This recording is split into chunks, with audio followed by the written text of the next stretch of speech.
नमस्कार साथियों, मैं आप सबका मित्र Pradeep Raidas official YouTube channel में आप सभी का स्वागत है। आज से हम एक श्रृंखला शुरू करने जा रहे हैं जो कि आप लोग सुनेंगे। संगीत शास्त्र के अनेक चीज़ों के विषय में हम आपको बताएंगे। आज का विषय है संगीत की धरोहर। भारतीय संगीत तो हमारी धरोहर है ही, लेकिन एक संगीतकार की धरोहर है संगीत शास्त्र और संगीत प्रदर्शन। इनका महत्व जाने बिना संगीत के क्षेत्र में उन्नति करना कठिन है। इनमें से किसी एक का अभाव होने पर संगीत जीवन में अधूरापन बना रहता है, जो कि संगीतकार को जीवन पर्यंत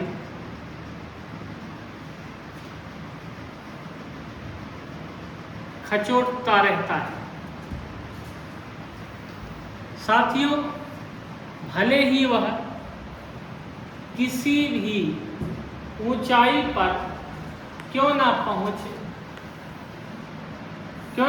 जाए,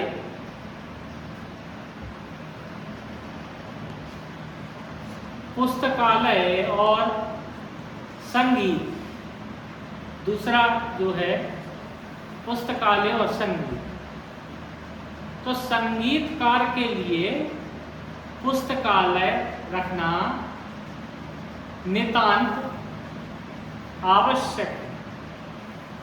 अध्ययन करते समय वह अपना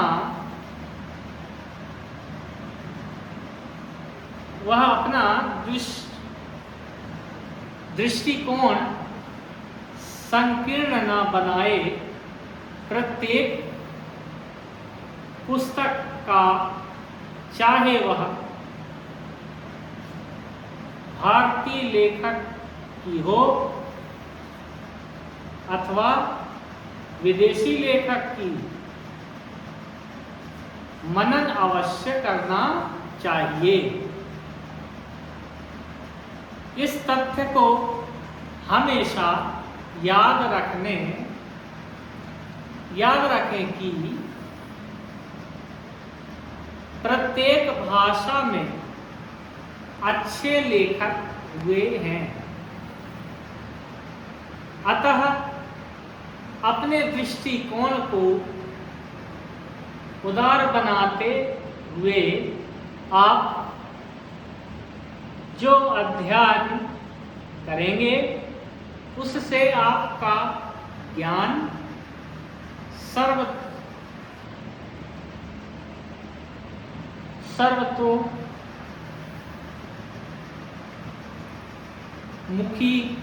होगा। आपके संगीत की पृष्ठभूमि उदार और गंभीर बनेगी। यदि आर्थिक स्थिति आपको पुस्तक खरीदने की अनुमति नहीं देती, तो किसी सार्वजनिक पुस्तकालय में जाकर अपनी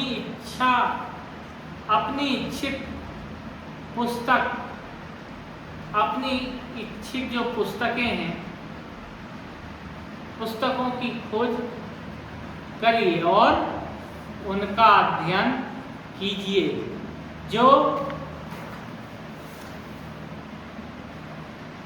जो व्यक्ति सफल संगीत संगीतज्ञ बनने का दृढ़ संकल्प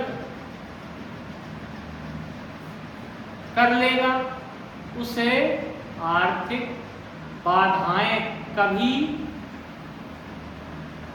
नहीं रोक सकेंगी। उसके जीवन में एक दिन ऐसा अवश्य आएगा जबकि सफलता उसके चरण चूमेगी।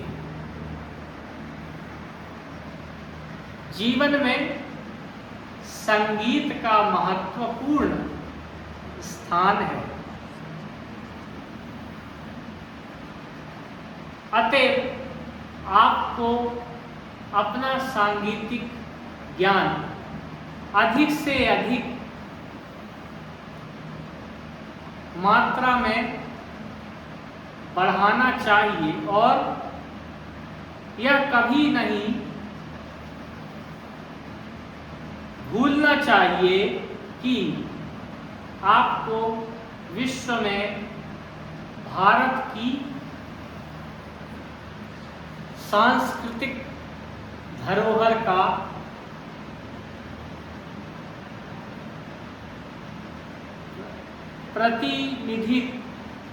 प्रतिनिधित्व करना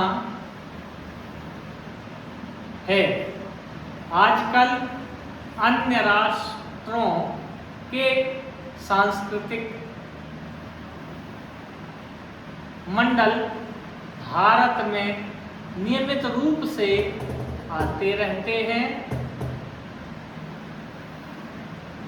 और अपने देश के दूसरे राष्ट्रों में जाते हैं। इन शिष्टमंडलों का ध्येय तभी पूरा होता है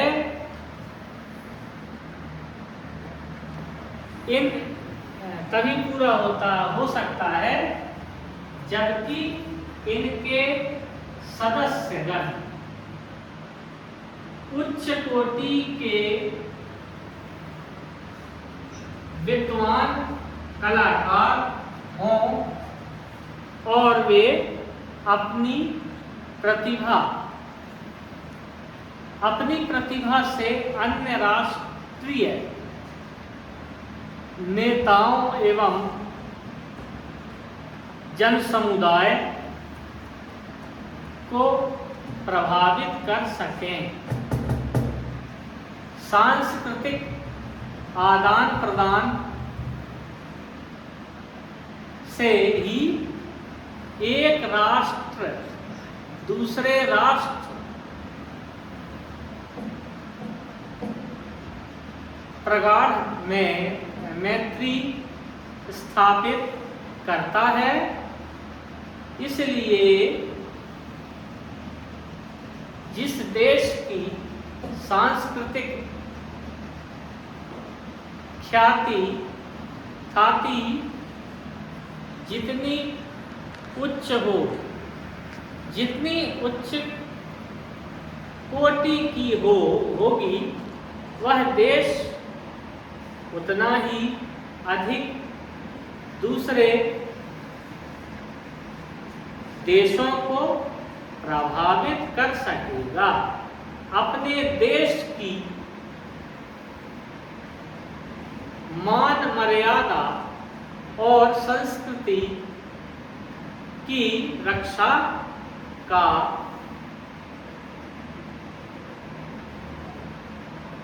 उत्तरदायित्व संगीतकार पर भी है।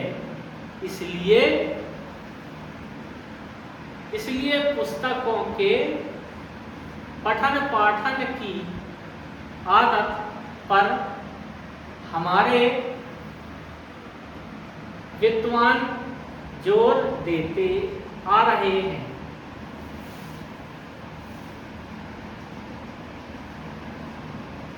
गोष्ठियाँ और संगीत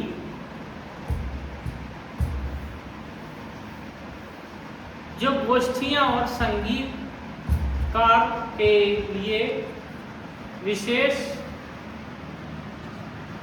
उपयोगी हैं, क्योंकि गोष्ठियों के अवसर पर अनेक कलाकार का मिलन होता है, विचार विमर्श होता है और होता है कला का परस्पर आदान प्रदान, जिससे संगीत के वातावरण में एक नूतन चेतना का सृजन हो जाता है, जो कलाकार के विकास का प्रतीक बनती है। संगीतकारों को गोष्ठियों में भाग लेने में बिल्कुल संकोच नहीं करना चाहिए। यदि संकोचवश उनमें शामिल नहीं होंगे तो उनके सांगीतिक ज्ञान की परिधि सीमित रह जाएगी। सफल संगीतज्ञ के लिए समय समय पर गोष्ठियों में भाग लेते रहना उसके विकास का एक चरण है। ब्रिटेन के विख्यात संगीतज्ञ मिस्टर एल्विन उल्फ ने सफल संगीतज्ञ बनने के उपकरणों में लिखा है, वे व्यक्ति सौभाग्यशाली हैं जिनको अधिक से अधिक गोष्ठियों में शामिल होने का शुभ अवसर प्राप्त होता रहता है। इससे उनके जीवन का विकास कला की सही दिशा की ओर होगा। वे कला के शाश्वत स्वरूप का निर्माण करने में पूर्ण सफल होंगे। वास्तव में गोष्ठियां संगीतज्ञों के लिए संजीवनी शक्ति कही जाए तो अतिशयोक्ति नहीं होगी। विश्व के अनेक संगीतज्ञों ने सिर्फ गोष्ठियों में शामिल होने के बल पर ही संगीत के क्षेत्र में सफलता उपलब्ध की। गोष्ठियों से कलाकार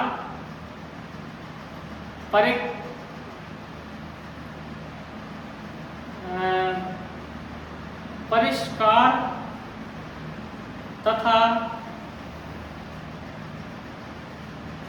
सुंदरतम रूप निर्मित होता रहता है। उनमें भाग लिए बिना आपको यह नहीं मालूम पड़ सकता है कि आप कितने पानी में हैं। आपकी कला में क्या क्या खामियां हैं और उनको कैसे ठीक किया जा सकता है। वहाँ आपको कुछ मौलिक सुझाव भी मिल सकते हैं। लोकप्रियता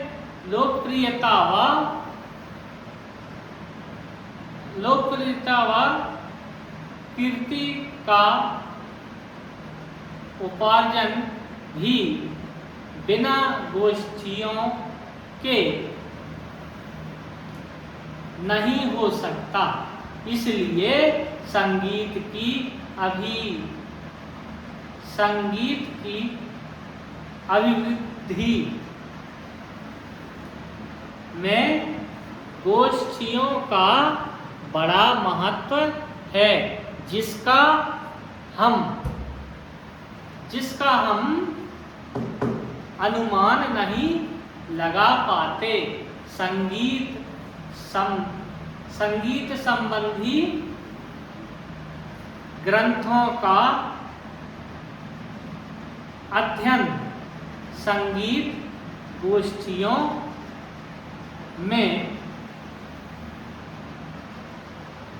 नियमित रूप से भाग लेना और ध्वनि विज्ञान पर परिचित होना ही सांगीतिक जीवन को उत्कर्ष की ओर ले जाता है। और इन्हीं सब चीज़ों के द्वारा संगीतकार की धरोहर समझना चाहिए। मित्रों, यह था आज का वीडियो। आप सबको कैसा लगा हमें अवश्य बताएं। वीडियो को लाइक करें, चैनल को सब्सक्राइब करें और कमेंट करके बताएं कि आपको हमारे वीडियो कैसे लग रहे हैं। बहुत बहुत धन्यवाद।